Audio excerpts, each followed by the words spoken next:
Josh Hasten here, Israel Uncensored, on the Land of Israel Network at thelandofisrael.com. It is Sunday, the 12th of May, 2019, the 7th of ER 5779. Hope you're doing well in your part of the world. You can always get in touch with me, Josh at thelandofisrael.com. On Facebook, it is Joshua Hasten, or my new page, Josh Hasten, Israel Advocacy and Journalism, on Twitter at Josh Hasten, and on Instagram now, trying that platform out as well. Hope everyone had a meaningful Yom HaZikaron, Memorial Day this past week, and hope you had a joyous Yom HaAtzmaut, Israel Independence Day. I certainly did. I always enjoy going out into the field, as they say, into the Shetach, exploring the land of Israel and its beauty, hiking, and, of course, eating barbecue, which is always nice. Always great to have steak, celebrating the 71st birth of the modern state of Israel. We're going to get to some news here and let you know what's going on in Israel and the Middle East. Minister Yuval Steinitz, Israel's energy minister, warned this morning here on Sunday morning that Iran may attack Israel if the U.S. standoff continues with Tehran. The Jerusalem Post reports that Minister Steinitz told Ynet that if things escalate between Iran and the U.S., that perhaps he's not ruling out that Iran will activate either Hezbollah or Islamic Jihad cells, whether in Lebanon or in Gaza, and perhaps fire missiles at the state of Israel as a result of the current escalation in tensions between President Trump and the Iranian mullahs. Of course, the U.S. increasing economic and military pressure on Iran. President Trump on Thursday urging Iran to give up their nuclear program, not ruling out an armed confrontation. So we'll have to monitor, and I'm sure our leaders are monitoring the situation very carefully to see what happens vis-a-vis the U.S. and Iran and how that could affect Israel. I read somewhere over the weekend that the U.S. was sending another major carrier to the Gulf region as a result of this conflict, and we'll have to see how this plays out between the President of the United States and the Iranians. Here on this front locally, of course, last week we had hundreds, almost 700 missiles fired into Israel coming out of Gaza, and we're supposed to have a ceasefire, right? Well, that is not the case. Every time we declare a ceasefire, the situation maintains turbulent at the border with Gaza. The J-Post also reports over the weekend that one Arab was killed, dozens injured, thousands of Gazans. I wouldn't call it a demonstration. I would call it an attempted infiltration. I would call it a violent riot gathered on the border fence with Israel. 6,000 Arabs gathering in 5 spots along the border fence, throwing explosives and rocks and grenades and whatnot at Israeli forces there, trying to protect our communities, Israeli communities, which are just, some of them are just several hundred yards or meters away from the Gaza border. And, of course, while this so-called ceasefire continues, which is a complete joke, more of the incendiary balloons being launched into Israel, a fire starting at Nahal Oz in southern Israel, and Hamas releasing a social media video of the balloons being launched, the fire contained and put out by the Israeli firefighters. So in other words, perhaps they're not sending over rockets, but once again, as is the case in every ceasefire that we've had with them, I think this is the 55,000th ceasefire over the last year. It's all a joke. They continue to launch these balloons and try to murder Israeli children who may mistake a balloon for a something you play with when these have explosive devices on them. One of the most heart-wrenching videos I saw over the Yom HaZikaron holiday, Memorial Day, I mean, in addition to all of the unbelievable stories and videos that I watched about the lives of those who gave their lives defending the state of Israel, who fell in battle or were killed in terror attacks. If you've seen this, it's a shocking video. A little kid, must be 2 or 3 years old, from a community in the South, playing with his toy car and hearing the siren. We have 2 sirens here for Memorial Day, where people stand at attention. The siren in the evening is 1 minute, and then during the day is 2 minutes, in memory of all those who gave their lives for the defense of the state of Israel. So here's a 2-year-old kid in the South, not realizing it was that siren, thinking it was an incoming missile siren, throwing down his toy car and running for the shelter. It's just a heartbreaking video. Situation down there is not normal, and just because there aren't rockets being launched every day, there's still terror being carried out, spilling over into Israel. Nevertheless, somehow, for some reason, and I could probably do a copy-paste on these comments. I've said it many times before. I don't get it. I don't understand it. The Jewish press reports, jewishpress.com, says the IDF opened the crossings to Gaza this morning, Sunday morning, having reopened the fishing areas off the Gaza Strip shore as well, as part of Israel's efforts to prevent a humanitarian deterioration in Gaza.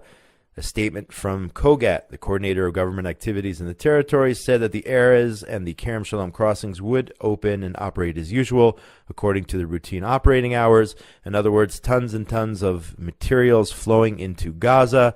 We're just sending over materials to our enemies, Hamas. And let's not forget, not only has Hamas fired thousands and all the other terror groups fired thousands of rockets, people I think sometimes forget that this is the same terror organization that launched so many suicide bombing attacks in the 90s and the 2000s here, killing over, along with Fatah, of course, murdering over 1,500 Israelis. So, again, why are we helping them out? Why do we have anything to do with them? Ultimately, I believe we should take over Gaza, and that's the irony. There was more opportunities for peace when we were in Gaza, when Gaza was under Israeli control. So ultimately, we're going to have to go in and take over Gaza. But at this point, I would not send in troops. I would start by stopping this so-called humanitarian aid or gestures to Gaza when Hamas is, number one, taking over many of the materials and using them for their own purposes, whether it's building more tunnels or rockets or whatnot. And secondly, it just enables and prolongs the situation, kicks the can down the road by allowing them to hang on there. As I've said maybe a million times, more or less, turn off the water to Gaza, turn off the electricity, stop enabling Hamas, let the people turn on their leaders there. It has worked in other conflicts before. Let's support those Gazans who didn't vote for Hamas. Let's support those Gazans who maybe perhaps did and maybe realized the error of their ways and had enough of Hamas. Those are the ones who should receive our support, but it just enables and prolongs their suffering under Hamas by supporting them time and time again and sending more materials into them. I know it would harm them in the short term, but in the long term, if we could get rid of these terror groups in Gaza, everyone would benefit. So that's my take on what we should and should not be doing. I don't see this as a humanitarian aid or a necessary gesture. I just see this as prolonging the current reality, and that includes the riots on the borders each and every Friday. Here, very interesting here, investigative report by TPS, published also by the Jewish press, in regard to the situation in Gaza. Mass emigration from Gaza threatens future of the Palestinian Authority. And I think this is a positive development for Israel. Gaza's younger and educated population is leaving the Strip in search of a better future in Europe, while actually risking their lives in a dangerous journey running through Africa's countries, trying to get to Europe. They call it the voyage of death, trying to escape Gaza. And the article here details how people are able to escape through this risky venture, leaving Gaza. But the fact of the matter is, the bottom line is, this story, this report, really puts an emphasis on the fact that some of the people there, many people there, have had enough of Hamas rule. They are fleeing. These are students who see no future under Hamas. Entire families, young women, also set out for Europe.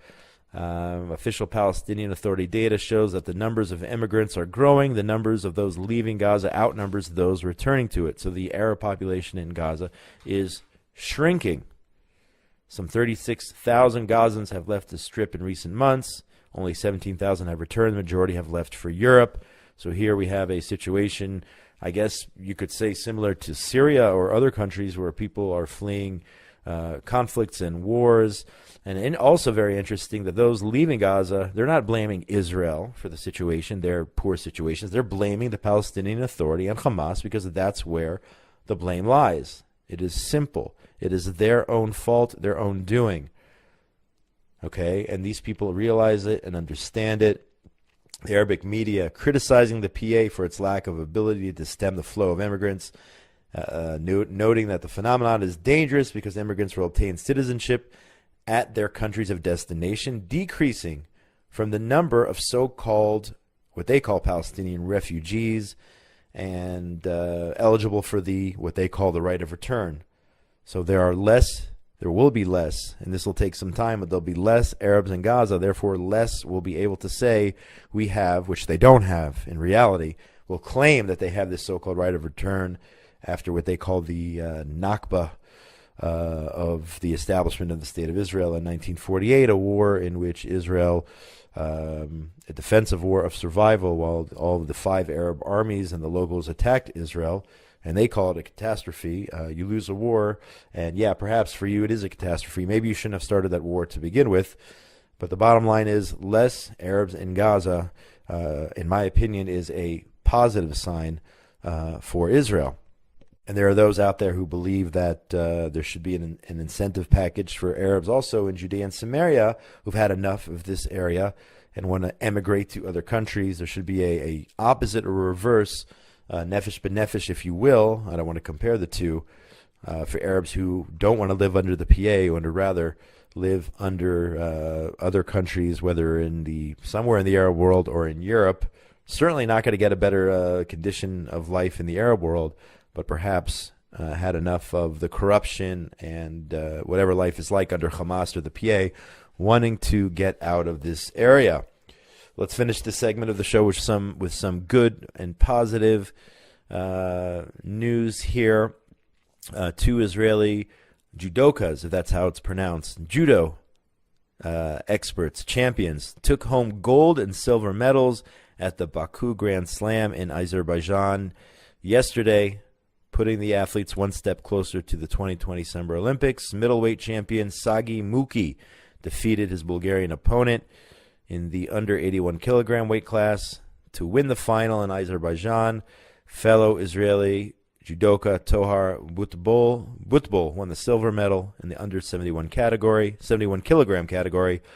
The gold medal winner Muki told Sports One News, he said, "I get so much of my motivation from knowing that I represent Israel and that my entire people are behind me in good times and not so good times," he said. Israel winning medals in athletics around the world, more judo champions. Israel's great, by the way, in judo. If you're not aware, if you've seen Israel, Israel's a top country in the field of the sport of judo in international competitions. They have been in the Olympics, men, women. Israel's a top, definitely one of the top judo nations, so we wish them well, these athletes, in their future endeavors, and hopefully they will be headed towards the Olympics in 2020. Much more to talk about in the next half of the show. Stay tuned. Don't touch that dial. You're listening to Israel Uncensored on the Land of Israel Network at thelandofisrael.com. My name is Josh Hasten, recording here on Sunday for my Monday show on the 12th of May, 2019. Hope you're doing well in your part of the world. We are going to take a short break. Be right back, but first shout out, of course, to Benjamin Bresky, engineer extraordinaire, Tabitha Epstein, who does all the work behind the scenes. Without them, folks, we could not have these podcasts here on the Land of Israel Network. Take a short break. We'll be right back. We have a great program this Shavuot, the Shavuot experience of a lifetime in Jerusalem, close to the old city at the Mount Zion Hotel. And it's going to be something that you're going to remember forever that you took part in. Shavuot of a Lifetime, Thursday through Monday, June 6th through 10th, 2019, featuring show hosts Ari Abramowitz and Jeremy Gimpel, Yishai and Malka Fleischer, Gil Hoffman, Eve Harrow, and more. For more information, visit thelandofisrael.travel for the Shavuot of a Lifetime. That's thelandofisrael.travel.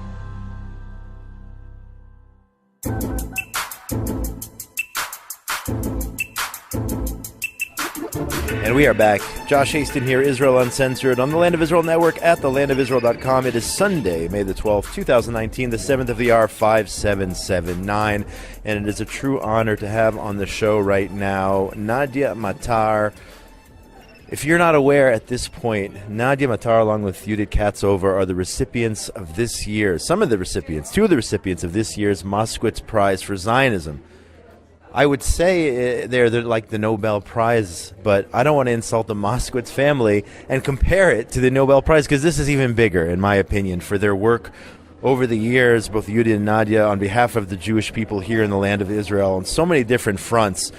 Currently, Nadia and Yehudit are working on what is called Israel's sovereignty movement, founded by women agreeing to apply sovereignty in Judea and Samaria, and really all over the land of Israel, because we really have to express our sovereignty. Without that, I mean, where are we? So it's a truly an honor here in Jerusalem to speak to the one and only Nadia Matar. Nadia, welcome back to Israel Uncensored here on the Land of Israel Network at thelandofisrael.com.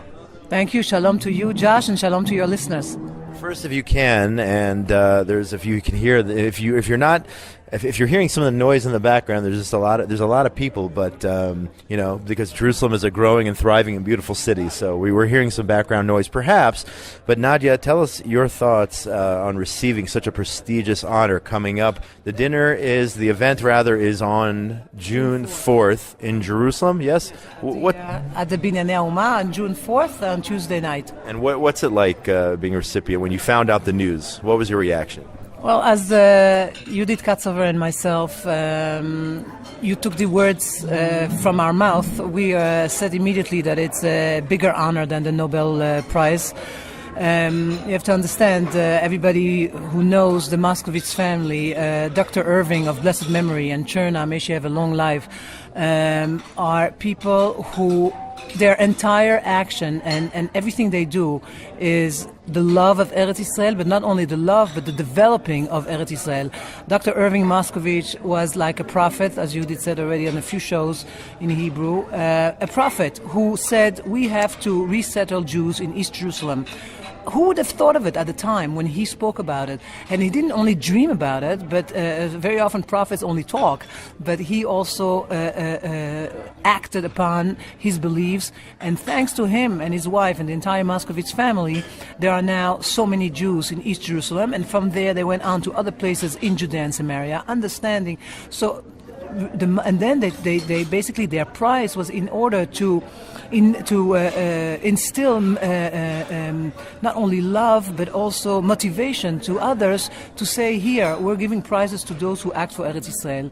So we see this prize not for Yehudit and I personally, but for all the workers, the people, the partners we are working with together for over 25 years, since Women in Green was founded in 1993, but mainly in 2011 when Yehudit thought of that it wasn't enough to just develop the land of Israel and to call for the development of the land of Israel, but the left has a program. Where is the program of the national right? What is our vision? What is our dream? It's not enough to say we want Jews to live in the land of Israel. We have to be sovereign over the land. And that is something that was lacking.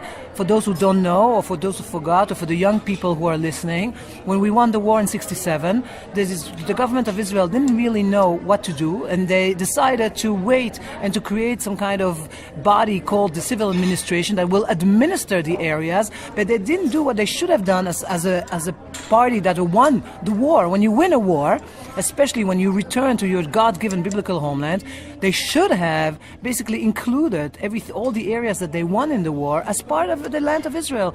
From a legal point of view, i.e. they should have applied sovereignty. And because there were so many question marks and they didn't know exactly, there was no plan, they didn't. They basically created a body called the Civil Administration that would administer those areas. But parallel to the stuttering of the government at the time, there were some people like Rabbi Levinger, like Rabbi Hanan Porat, and like many others, like the Katzover family, who said, what do you mean, what should we do? We should go and resettle our God-given biblical heartland. Shechem, Hebron, Gush Etzion, Shiloh, Bet El, this is the heart. We are here because of 2,000 years of yearning for those areas, not for the disco in Eilat or Tel Aviv. With all our respect to Tel Aviv, the Israel and Zionism is Shiloh, Bet El, Hebron, Jerusalem, etc. And that is when they returned and started creating settlements and brought, thanks to their activities, and Yehudit is one of the 13 women who was in Beit Hadassah for a full year, thanks to whom Hebron was reopened to Jews under the leadership of Rabbi Levinger. And 500,000 Jews live in Judea and Samaria, but parallel to the incredible activities by pioneers and by people who build and by people, amazing people like the Moskowitz family who helped fund all those incredible pioneering enterprises, the government stayed for 52 years with the same stuttering about what is the status of Judea and Samaria. And no surprise then that the world started saying, hey, if you don't include it in your country as part of the land, as part of your state, maybe you are occupiers. Maybe really there is a claim to the Arabs that it's not really yours. And then Peace Now started saying we should give it away. We have to once and for all. And that's in 2011. Yehudit said, people wrote about it, but nobody made it into a campaign. And Yehudit said, let's make a campaign, let's make a movement, saying that the national right has a plan, the application of Israeli sovereignty. That's when we started. And thank God, from something that also looked like a fringe idea to raise the flag of sovereignty, I think that not only us, but thanks to a lot of things that we did, whether it's conferences, our journal distributed in 200,000 copies, and other things. And in addition, of course, to what other people have done, whether it's the politicians, whether it's Natan Engelsman and Shevach Stern in the Likud, who brought upon the incredible historic vote in the Likud, meaning Yehudit spoke to them and they said, you're right, with such a great idea, and they convinced 900 people in Likud to call for the Central Committee meeting, and on January 31st, 2017, the Likud voted for the application of Israeli sovereignty over the Jewish settlement in enterprise in Judea and Samaria. To make a long story short, the Moskowitz Prize is basically something amazing. We are very moved by it, and we wish Cherna Moskowitz a long life. And she is our role model of somebody who doesn't only talk, but does, and we thank her. So that's Tuesday night, June the 4th in Jerusalem at the International Convention Center. There are tickets available, so go online, the Moskowitz Prize. You can Google that and you can get yourself tickets. It's a very moving, unbelievable ceremony. I think I've gone almost every single one over the last I think it's been almost a decade now, if not a little bit more. 12 years now. It's an amazing, amazing experience to be there. You mentioned the Likud, so I want to ask the next question. We just had an election here in Israel. Prime Minister Netanyahu came out victorious, and we're in the process now of forming a government coalition. And right before the election, he actually mentioned, and I don't have the exact quote, he discussed openly, I believe maybe for the first time in his political career, he mentioned the fact that we need to, in fact, apply sovereignty over Judea and Samaria. And I know that your organization publicly applauded the Prime Minister for making a statement. So are you optimistic then with that Likud referendum, with the fact that Prime Minister said the things that he did, once the government is in fact formed, that this will be a top priority of the next administration in Israel to strive towards sovereignty over these areas? We certainly were very pleasantly surprised and happy to hear the Prime Minister before the elections. The fact that he spoke about the need for sovereignty and that he wants to do it shows that he understands the feelings in the people, meaning he expressed what the majority of the Jewish people want. So that is an incredible advancement in our opinion. But there is talking and there's promises before the elections, and then there is the implementation. And we are now at the stage where we have to all get organized into making sure that Prime Minister Netanyahu will actually implement what he spoke about before the elections. One of the things that we can already announce is that we will use the Moskowitz Prize to have a sovereignty youth conference. One of the amazing things in our sovereignty movement is that we have a future generation, youth who joined us and told us that they understood that if there will be sovereignty, then there wouldn't have been all those instructions that they were part of, Netiv Avot and Migon, etc. And we had a huge conference last year, and I think you even were there, Josh. And unfortunately, also Ari Fult was there, if you remember, and he was so enthusiastic about it. And certainly, we are now going to, with this conference and with other campaigns, make sure that the Prime Minister will stand firm. But we have to also be very careful and make clear that when we talk about sovereignty, with the Trump plan coming soon, we have to make clear that sovereignty will be applauded as long as it will be sovereignty and not together with also giving the Arabs some kind of autonomy or self-rule. We have to be very, very clear-cut about this, because there are some rumors that are talking about receiving sovereignty, Israeli sovereignty over the Jewish communities, and A and B will be under the some kind of mini-Arab Palestinian state. God forbid. That would be a tragedy. That would be something unacceptable, because I think that the latest round of missiles has proven that the moment we give the Arabs any area under their self-rule, the missiles start falling. So our message of the sovereignty movement is that there has to be Israeli rule and sovereignty from the sea to the Jordan, completely, over all of Judea and Samaria. And if that's what the Prime Minister is talking about, then we certainly are very happy about it, and we'll make sure it happens together with all of you listeners and all of our partners. Reports, as you mentioned, reports over this past weekend indicating that President Trump and the so-called deal of the century might in fact be released after the holiday of Shavuot, which ironically comes just several days after the Moskowitz Prize ceremony and celebration. So we'll have to see what in fact is written in that plan. I must add something. Please, go ahead. We have, what surprises many people is that we are not doing this just for us. This is in the interest of the American people also, that there should be Israeli sovereignty. We're not begging and we're not asking for favors.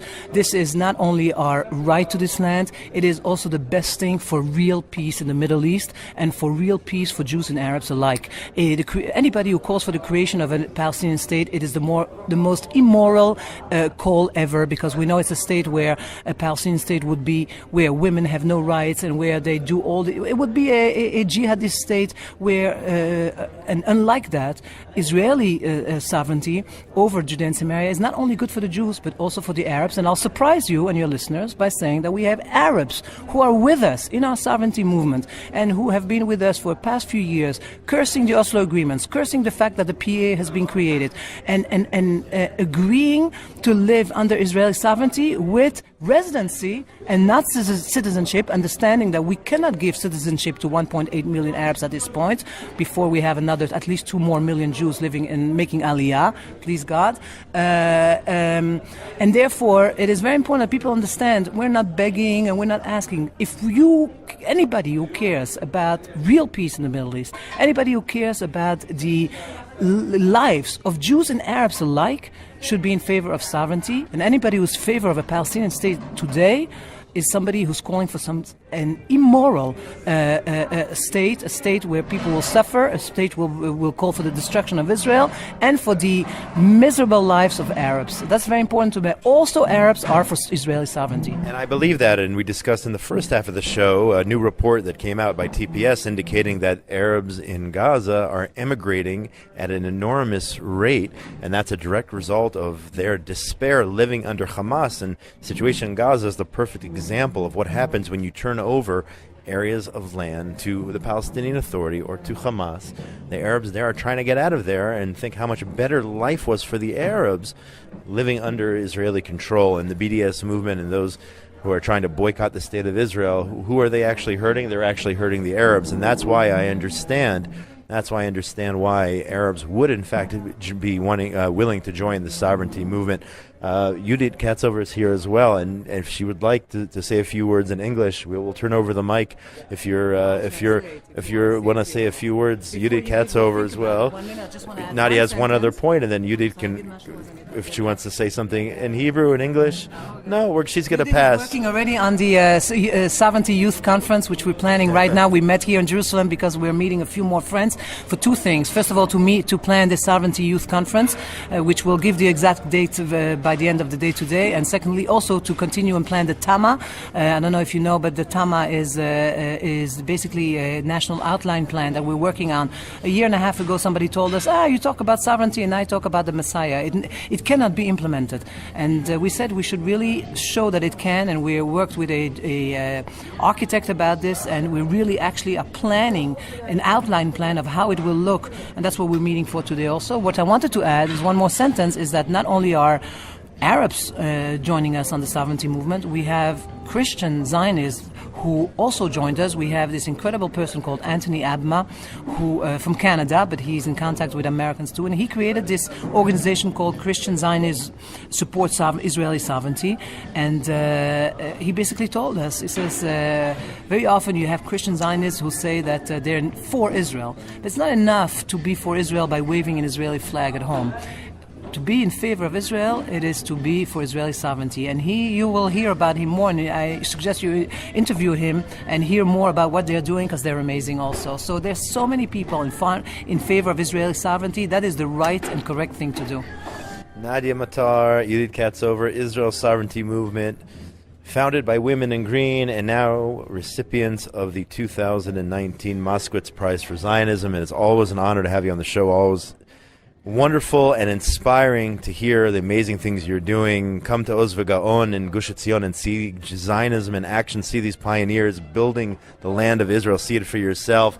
And I think Nadia has one more thing to say before we go off air. I want the listeners to say that how lucky we are to have Josh Hasten, who is, it's very important, because Josh is one of our people here in Gush Etzion, and he is not only doing radio shows, he's everywhere there is action for Zionism. Josh is one of our partners, and our prize is thanks to all our many, many partners who work with us, and Josh, you are one of them. You're amazing, and we thank you. Too kind. Ben Bresky, you might have to edit that part out. I'm overwhelmed here with that coming from Nadia Matar and Yehudit Katzover here. So that's going to do it for today. Go online, get your tickets to the Moskowitz Prize for Zionism in Jerusalem on Tuesday night, June the 4th or the 5th? Tuesday night. June the 4th. I got to get that right. I got to get that in my calendar. And that's going to do it for today's show. You are listening to Israel Uncensored on the Land of Israel Network at thelandofisrael.com. Recording my Monday show here on Sunday, May the 12th, 2019, the 7th of the year, 5779. Get in touch with me during the week, Josh at thelandofisrael.com on Facebook. Joshua Hasten, or my new page, Josh Hasten, Israel Advocacy and Journalism, on Twitter at Josh Hasten, and now on Instagram. I'm still learning Instagram, exploring how to utilize Instagram for getting out the word on everything going on here in the land of Israel. So again, shout out to Ben Bresky, Tabitha Epstein, everyone else, and all of my fellow co-hosts at the land of Israel. If you missed any part of the show, you can go back and listen on SoundCloud, iTunes, Facebook, or anywhere else you can find the Land of Israel Network. Thanks so much for joining us between now and when we speak again. Please God, next week, everyone out there in the wonderful world of ours, be safe. Shalom from Jerusalem, the capital of the Jewish people. It's not just a refinement of the Jews, and it's not just the strength of the Israelis now, but there is a whole world of the nations that are a part of this process, and they are being refined just as well, and they are going against the grain. With the rise of anti-Semitism, it's going to get harder and harder to stand with And there's Israel. no running away from it either. There's nothing greater than living as a Jew, especially in our world today, where we see the ingathering of the exiles from all around the world. They're coming back to the land of Israel. We have our own state. The technology, the innovation, the light that's coming out of the Jewish people in Israel is unparalleled. And that's part of what we're trying to broadcast here on the Land of Israel Network and share that message. Israel Inspired with Ari Abramowitz and Jeremy Gimpel on the Land of Israel Network at thelandofisrael.com.